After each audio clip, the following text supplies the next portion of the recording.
Here we go again. It happened again. Another white kid getting stabbed. One kid got stabbed. Austin, autistic white boy got stabbed in the face, but he survived. But this other one happened in Texas a few days ago. He did not survive. He got stabbed in the neck by a black thug. And y'all don't hear nothing about that stuff. But like that been us white people doing that to black people, y'all hear about it. But let's get into this, shall we? Attacked by a violent black kid in school, and there was some sort of an altercation, and during the altercation the violent black thug shanked the autistic white kid in the face repeatedly with a pair of scissors over and over again. It was all caught on video, but of course, because a white kid was the victim, you didn't hear about the story, and people like me who tried to put the story out there were suppressed, shadow banned, what have you. But in that video, I told you guys that there are stories like this all over America. We're just not hearing about them. Well, guess what? Oddly enough, and it's not really odd at all when you look at the crime statistics, considering the fact that black people are just murdering people willy-nilly everywhere, attacking people everywhere, especially white kids in school. Because it turns out, a couple of days ago, I believe it was on Wednesday in Texas, another white kid was attacked by a violent black thug in school. And it turns out that this white kid was also shanked by a pair of scissors. But unfortunately, you see, the kid that was shanked in the face in Atlanta, he survived. The kid that was shanked by a pair of scissors in Texas, he did not. A violent black kid, a violent black animal, I don't want to call these people kids, stabbed this white child in the neck in school and took his life. And chances are, you didn't hear about this story either. So this is two stories that I know of. And there are more, trust me. But two stories that I know of in this week alone, where one white kid was killed in school by a violent black thug with a pair of scissors, and the other autistic kid, luckily he survived his injuries, but he'll never look the same. Because the black thug just repeatedly shoved the scissors into his face. Now, I've been warning you guys about this behavior that's coming from this community. And look, I wish it was all kumbaya. I wish we could all get along and get together, because the reality is, I don't have any issues with any group of people. But there are groups of people that have an issue with me and have an issue with you if you're white. And that's just the reality. It's a reality that we can no longer ignore. And even if you have the privilege of ignoring it, your kids don't have the privilege of ignoring it if you're sending them to public school. You can think that this isn't a problem. You can try to be all holier than thou and anti-racist. But the reality is your kids are in danger. And white kids all over the country are being victimized, they're being attacked, they're being jumped, and they're even having their lives taken in school by these violent black thugs. And not much is done about it. The news hardly even talks about it. The black thugs, after murdering a white child in school, they get to graduate, they get diplomas, they get celebrated. They get GoFundMes made for them. It's time for people to wake up. But I want to dive into this article really quickly to find out a little bit more. Before I do, I need a huge favor. I need you guys to share this video. YouTube is not going to share it. No one else is going to share it. If you want people to wake up to these problems, you got to start sharing this news as well. And you got to start speaking out. Now, while you're sharing the video, make sure to drop a comment, subscribe, leave a thumbs up. If you're feeling generous and you would like to donate to the channel for the holidays, you can always donate via Cash App or Super Thanks. Always especially appreciated when covering stories like this one that will definitely get me in trouble. Now, with that being said, let's go ahead and dive into this article. Baytown student shanks another student in neck with pair of scissors. The Harris County District Attorney's Office has accepted a murder charge in the case of an 18-year-old Baytown Sterling High School student accused of shanking another student in the neck with scissors during a fight in science class. 18-year-old Andre Matthews is charged with murder in Wednesday's stabbing of Andrew Meismer. A number of students say the tragedy could have been prevented, saying Meismer did not deserve to die and that the school ignored warning signs. Students say that the accused attacker had a long disciplinary history at the school, including prior incidents involving violence. Teachers were complaining about him before, about assault charges and knives that he... But the innocent baby younger black boy will get free. Just like Commander Anthony stabbed Austin at Captain Chest, still walk free. Like that black dude shoved that Ukrainian woman in their neck, he's still free. And everything. It goes to show you, if the roles were reversed, it'd be riots in the streets. Why is that? Come on, put two and two together, people. And schools knew about this. This guy who, and everything, who stabbed that Andrew Meismer guy. They knew he had a violent record. He knew he was not supposed to be in schools, but they did this. They're trying to say a lot of black celebrities, a lot of people like Sonny Houston saying that we white people are racist or violent. It's going to show, we would let pretty much chill back. It's just these young black people, these young black animals. I'm not going to call them people, I'm going to call them animals. And everything. I might get banned for it. I might get labor race. I don't give a fuck. Because this shit is pathetic. Now, if a white person stabbed a black person in the neck, you'll hear it for a month. A whole fucking month. But you don't hear shit about what's going on now. People like Cinematic Shogun, AGF, Seraphil, and all a bunch of other people, including myself, who get these stories out what's going on. And everything. But we're getting the truth coming out. There's more white people getting killed by blacks than blacks getting killed by whites. Statistically, yeah. So let's enjoy. Even brought on campus, says another student named Lily Williams. Nothing was ever done about it, she said. Students said that the 18-year-old suspect was repeatedly allowed to return to school despite those issues. 24 hours after the stabbing, Goose Creek public school system posted the following statement on its website.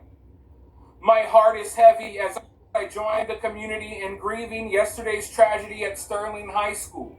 We are mourning the loss of a student, and our deepest condolences are with the student's family, friends, and all Sterling Rangers.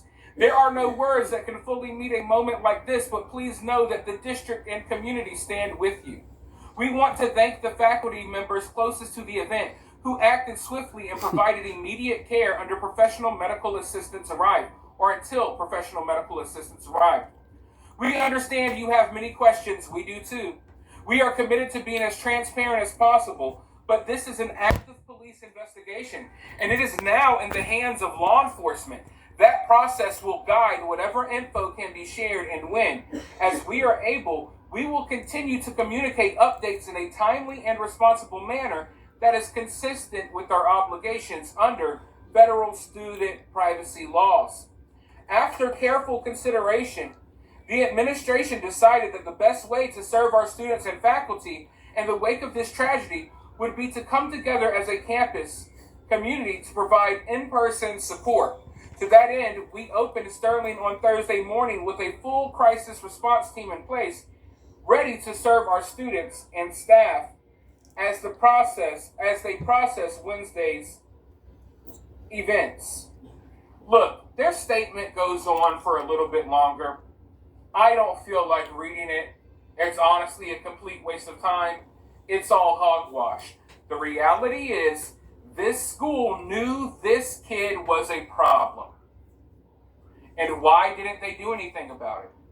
He was allowed to act out violently. He was allowed to bring knives to school. Why? I'll tell you why. It's because he's black. Whoa! Wasn't supposed to say that, was I? Well, guess what? I speak the facts. I only speak the truth. If the truth was something different, I would have no problem saying it. But the reality is, because this animal was black, they got to do whatever they wanted in school. They got to act out violently. They got to bring weapons. They got to do whatever they want. The warning signs were there. He has already hurt people in the past, but they did nothing. And now a white child is dead because of it. And all they can say is, oh, we really have our condolences, and we got a crisis team that will talk to kids. No, screw that. Why is it that every day when I look into the news and I start digging, I find, oh my God, this white kid was attacked, this white kid was attacked. It's everywhere. It's everywhere. And there is absolutely nothing being done about it. And the people who are brave enough like me to speak out about it, we get so much pushback, even from white people and white families who don't want to accept the reality of what's going on in this country. And the reality is, your kids have been demonized. Your kids are viewed as enemies, as devils in the eyes of some of these people who have no problem. They will not think twice They will not think twice about taking your child's life in a classroom. And look, they framed this as, oh, it was a fight between the two. I can tell you right now, white kids are not out here picking fights with violent black thugs in school. It doesn't happen. It's always the other way around. So if you think for 1 second that this white kid was starting problems, then you're just completely out of touch with reality. We know who causes the problems. We know who the usual suspects are. And I'm not going to sit here and pretend otherwise. Because the only thing we do when we pretend and ignore these problems, the only thing we do is enable more of these animals to take more white lives. And that's what they're doing. It's been a spree. Every day, there's a new story.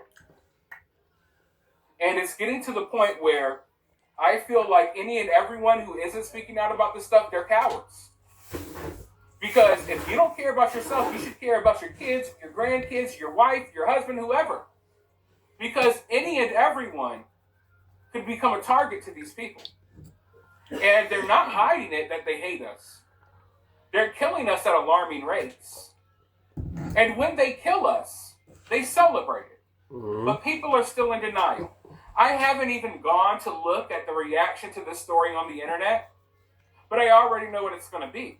I already know that the black community will rally around this murderer as they always do when a black person murders a white person. I don't even have to go see it. But, I'll probably look into it and make another video about it just to show you and prove my point.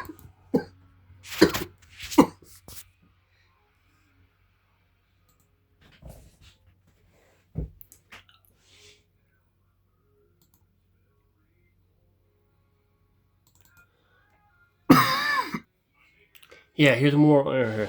Girlfriend of Baytown Sterling student killed in campus fight shares photos. Fight over 21 vapor led to deadly stabbing of Sterling High. Here's some more videos right here of it right here. Yeah, they knew the guy who did the killing, who stabbed Andrew Murray, was a violent criminal. Violent animal, violent everything. Right here, Baytown, Texas, KTRK. An 18-year-old student has been charged with murder in the federal statement of a classmate during a fight at Sterling High. The tragedy that the student and former staff said could have been prevented. Anthony Murray is accused of killing Andrew Murray, who was stabbed on Wednesday after a confrontation between the two escalated during science class, according to the court records obtained by ABC 13. The investigation said that the suit began over a $21 vape pen Matt said was missing and believed that Mauser took it. Court records show the two teens were excused from class to use the restroom while they began fighting over the vape. Professor stated during the altercation report on Friday that during the altercation, Matthew searches Mauser's pockets looking for the vape. While he did not find it, he did find a pair of scissors, which he placed in his waistband. All right. So that's one pair of glasses. Yep. So basically, he already had a plan to go kill that Andrew Miser guy, okay?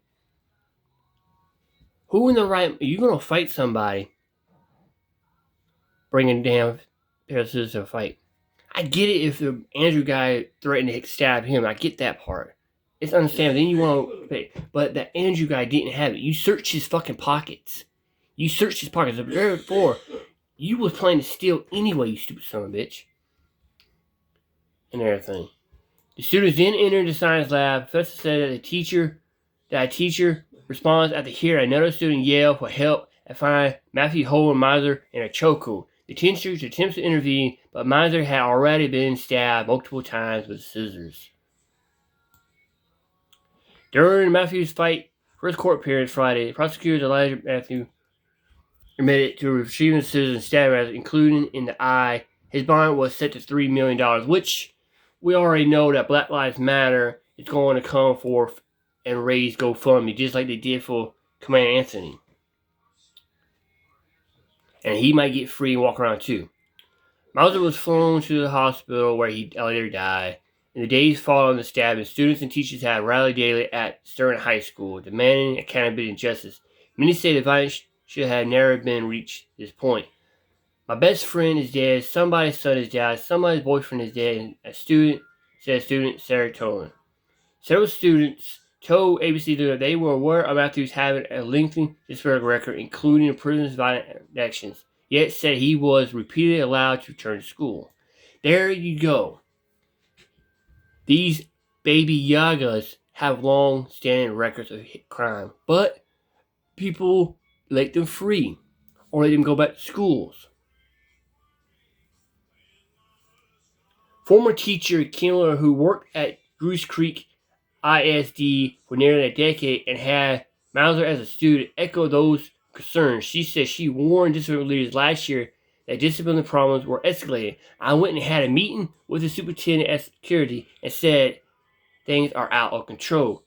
Blackton said, mark my words, if we do not get a handle on it as administrators, somebody's going to die. Lesson method had already been in place in school suspension numbers of times and had multiple disciplinary incidents involving other students. So believe the district lack of responsibility to question for the media and the student is due to its inability to defend what she called inaction.